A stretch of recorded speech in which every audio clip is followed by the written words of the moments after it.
O Luca Martini se apaixonou por um homem.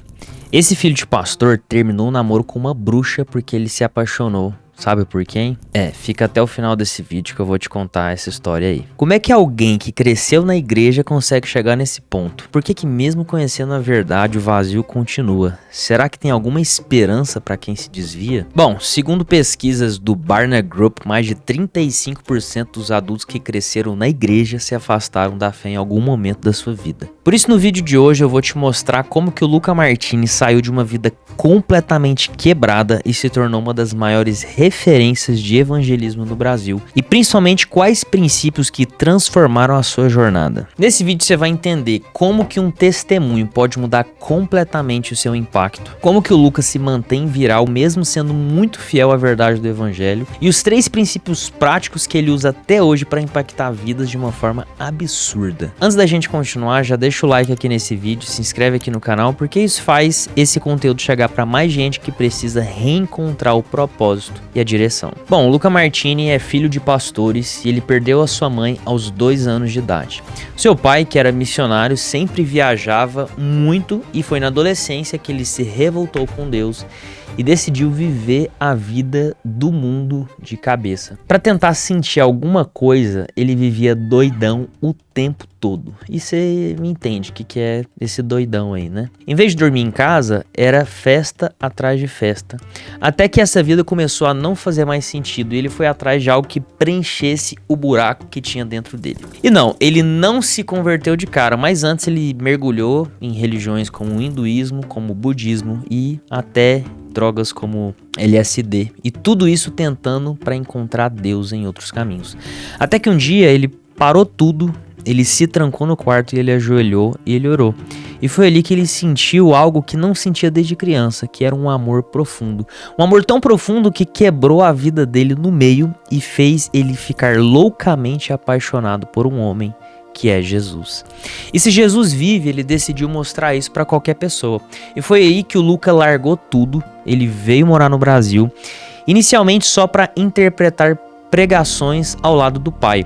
Mas o que parecia um jovem recém-convertido acabou virando uma das maiores referências de evangelismo no Brasil. Luca, ele é criador da Over Mission, é pastor de uma igreja na Inglaterra, vocalista da própria banda de rock e um único doido por Jesus que conseguiu formar filas quilométricas de jovens querendo orar lá em Londres. Tudo porque há 9 anos o Lucas escolheu documentar sua vida como uma missão que nunca acaba nas redes sociais. Hoje ele tem quase 1 milhão de inscritos no YouTube e vídeos que batem 2 milhões de visualizações. E não importa se o seu skin é tipo assim ou assim. Esses são os 3 princípios que o Luca usa para levar o evangelho para o digital e que você também pode usar. Então anota isso aí. Primeiro, testemunho. Não faz sentido você viver milagres e você não postar nada disso. O Luca, ele documenta cada coisa maluca que acontece com ele na rua. E esse tipo de evangelho vivo no cotidiano, nos lugares improváveis, que move a audiência dele a romper com as suas próprias barreiras. Segundo, a skin do Luca. Tudo é intencional para ele. Ele levou muito a sério quando Paulo disse: fiz-me grego para os gregos. Então o Lucas se fez metaleiro para os metaleiros, se fez hippie para os hippies. A roupa, o cabelo, o estilo, tudo é uma ponte para chegar até as pessoas. Antes mesmo de falar, ele já abriu uma porta de identificação com essas pessoas, que na maioria das vezes muitas pessoas não querem nem chegar para conversar com uma pessoa que é meio diferente. Princípio número 3, sem curiosidade ninguém liga. Um dia perguntaram pro Luca: por que você tá fazendo esses títulos doidão aí no YouTube? E a resposta foi simples e honesta: porque se eu não fizer assim, ninguém vê meus vídeos. Isso não é sobre vaidade, é sobre alcance. E curiosamente, Jesus enfrentou exatamente o mesmo tipo de crítica lá no seu tempo. Os religiosos questionavam: por que você senta à mesa com os pecadores? Por que você fala com mulheres? Por que você faz isso? Por que você faz aquilo? No fundo a pergunta era sempre a mesma: por que você não se comunica do jeito que a gente espera, do formato religioso? E Jesus sempre respondeu com uma frase que revela completamente a estratégia do seu alcance: os sãos não precisam de médico, e sim os doentes. Eu não vim para os justos, mas eu vim para os pecadores. A mensagem nunca mudou. O que mudava e ainda muda é para quem ela está sendo comunicada e como ela está sendo comunicada. Para que a mensagem chegue às pessoas que realmente precisam dela, ela precisa primeiro passar por um filtro de atenção. E a verdade é que nem todos vão parar para ouvir um versículo, uma reflexão longa de cara. Porque o ser humano, em geral, ele para por algo que desperta a curiosidade dele, que confronta uma crença, que provoca uma pergunta. E esse é o ponto que a mensagem entra. Não é sobre você diluir o evangelho, mas é sobre embalar a comunicação de uma forma com que ele alcance quem jamais abriria a Bíblia espontaneamente. Jesus primeiro sentava à mesa com os controversos. Jesus primeiro virou as mesas do templo para passar sua mensagem. Jesus primeiro disse: dá-me de beber, chocando e deixando uma mulher extremamente curiosa. Depois passava uma mensagem poderosa. Depois ele transformava. A ordem, ela realmente importa. Então, se a gente olhar aqui o canal do YouTube do Luca, a gente vê várias imagens que chamam muito a atenção, e aí inclusive sempre tem uma foto ali de início dele, né, para mostrar que é o rosto dele, que é ele que vai falar. E se você for ver, sempre tem imagens ali no fundo, às vezes tá meio borrado, às vezes não dá para enxergar muito bem o que é, mas isso é sempre intencional, que é para despertar uma curiosidade nas pessoas. E é para isso que serve capa de vídeo no YouTube. Inclusive você está assistindo esse vídeo porque você primeiro viu a minha thumb. Isso te gerou curiosidade.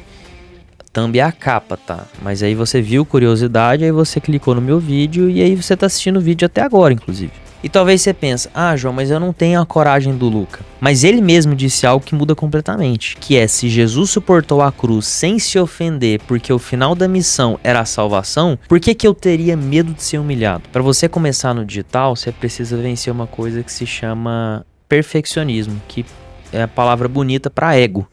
Então a gente realmente tem que ter humildade para reconhecer que não há humilhação que a gente passe que não foi maior do que aquilo que Jesus passou. Lá no início eu ajudei o Luca a criar o primeiro produto digital dele, que foi a Shout Loud School, que foi um treinamento digital para a gente ajudar as pessoas a evangelizarem. E através dessa possibilidade que o digital nos proporciona, que é criar um treinamento online, criar uma escola online, milhares de vidas foram impactadas através desse projeto. Realmente foi uma experiência incrível poder conhecer o Luca, conhecer um pouco mais da história dele, conhecê-lo pessoalmente. E foi realmente uma honra poder ajudar o Luca nesse projeto. E eu vi com os meus próprios olhos centenas, se não for milhares de testemunhos de pessoas que venceram seus medos, venceram as suas inseguranças por conta de uma pessoa que tem uma experiência com evangelismo, colocou a cara e decidiu ensinar para as pessoas o que ele sabe. Eu tenho certeza que você pode hoje fazer o mesmo. Bom, se você quer aplicar a mesma estratégia que eu usei com o Luca e com outros grandes nomes, grandes influências do digital cristão, aperta no link aqui na descrição desse vídeo para você se aplicar para um diagnóstico gratuito. Nele, um especialista do meu time vai realizar uma análise do seu perfil, do seu conteúdo e vai te direcionar quais são as coisas que você precisa melhorar. Se você gostou desse vídeo, já se inscreve para você não perder mais conteúdos como esse. E deixa aqui nos comentários, você acha que o Luca, ele é uma pessoa normal assim, ou ele realmente é doidão na vida real? Me conta aqui nos comentários que eu quero saber.